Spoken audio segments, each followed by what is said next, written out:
Unit 5, Launching the Nation. George Washington was the first president.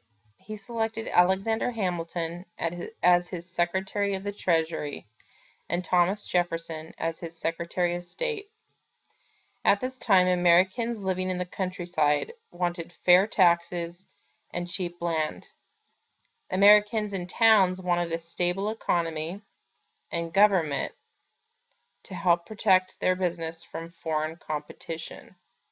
Hamilton had a plan to buy back government bonds that had been issued during the War of Independence.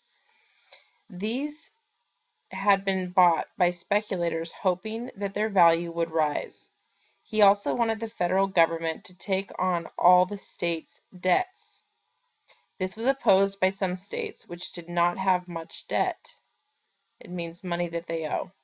Hamilton got support for his plan by agreeing to move the national capital from New York to the new city closer to the south to be called Washington, D.C., and that's where it is today.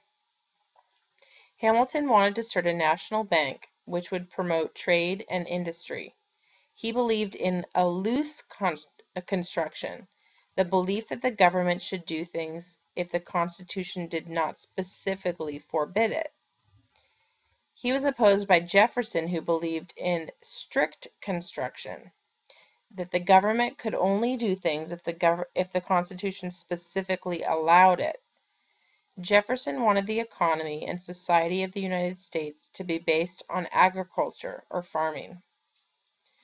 During Washington's presidency, the United States had to deal with the issue of the war between France and Britain.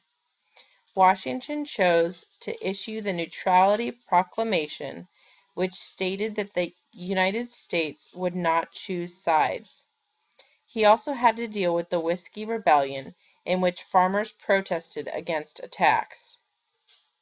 Washington used the army to put the rebellion down and show that the federal government had the power to enforce the law. Political parties also began to appear. The Federalists supported a strong national government, industry, and trade. They were led by Alexander Hamilton and John Adams.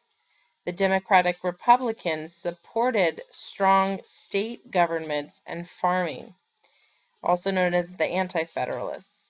They were led by Thomas Jefferson.